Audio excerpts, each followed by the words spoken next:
I've gone my whole life being made fun of because I didn't know how to shuffle cards. Grade school, college, post-college, and dating people and not being able to shuffle cards. Like, it was a part of my identity. I got this deck of cards about a week ago and started playing with it. And then yesterday I sat down for 5 minutes and shuffled them, learned to do it, developed muscle memory where now I can shuffle very well each time after years of identifying as a person who couldn't do this one thing for some reason. I don't know. It's like I had tried it many times. I don't know, but I'm in a place of just questioning reality and being like, what if I'm actually a person who can shuffle cards? And I went into it with that approach and can shuffle.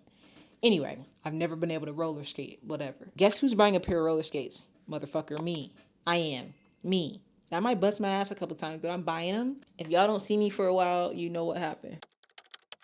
What I kind of want to talk about is reinventing ourselves.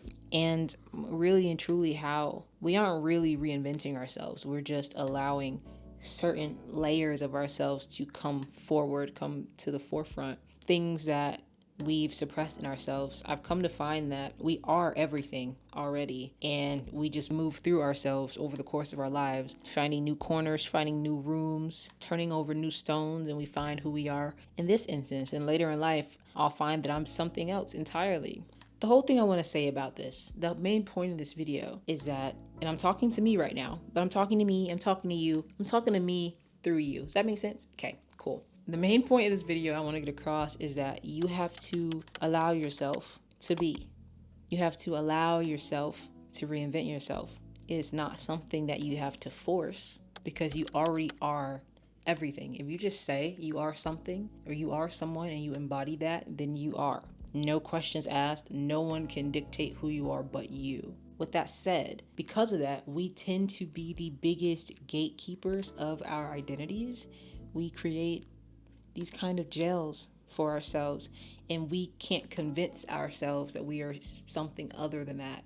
It becomes difficult when you go, let's say, the past 2 or 3 decades, understanding yourself to be a specific type of person based on what your environment's told you and all this stuff, and you want to be something different, you want to be something else, but you feel like, what's the word? You feel like a poser. Yeah. People don't use that word often, but I know people say like imposter syndrome, and definitely had that. But sometimes in simply being and embodying who I want to be sometimes, because of literal experiences and things people have told me when I was a childhood, things that just stuck in my brain, I feel like a poser when I'm being who I really am. And that's very backwards, very backwards. You have to allow yourself to reinvent yourself. There are infinite spaces, and every shade of color and possibility is accessible to you, but only if you can unlatch from the tit of the past. So that right there, that basically says that there is going to be baked into the experience a little bit of discomfort in that shift, in that change. You gotta unlatch from that titty, baby. You gotta unlatch from that tit, okay? No one is going to bestow newness upon you. It is something you must step into,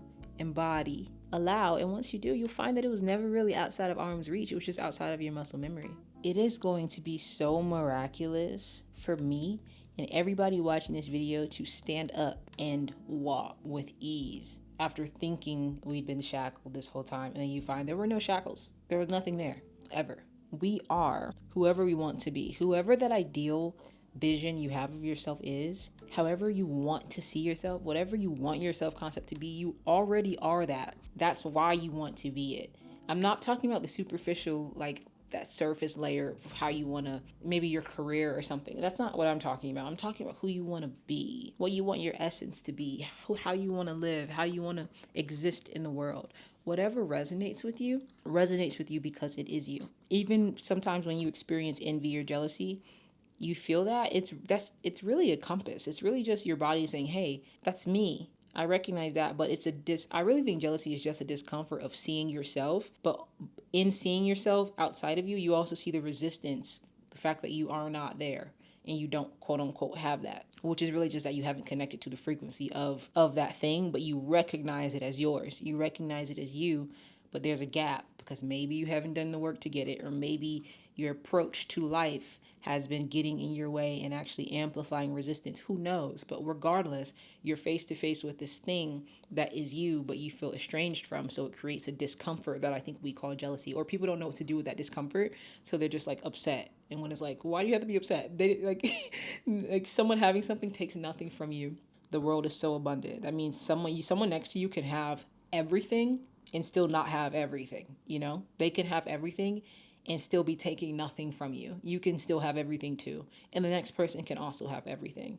And the next person can also have everything. So there's no point in getting distracted by someone who has something that you want. There's enough of everything to go around. That's just how the world works. We've been taught to see things in a different way, but it's actually not true. It's an open system. I've been saying that a lot recently. It's an open system. It's an open system. The world, the actual place that we live in and exist in is an open system, but the structure that man has created for us is scarce. So we're operating within this kind of scarce paradigm, but that's not the real law. That's not the real law. The real law is abundant. But I'm going on a side tangent now. That's all I really wanted to say. It was on my heart. I hope this gave value to somebody. If not, I'm going to just come back to it and watch it later. And, you know, it's a very pivotal time in my life, and I'm happy to have these things documented. But if you got anything from this video, please leave a like, leave a comment. It really helps me. Consider subscribing, ? I don't know, maybe. Tell a friend, send it to your mama. I don't know. I'm excited to allow, and I hope you allow as well.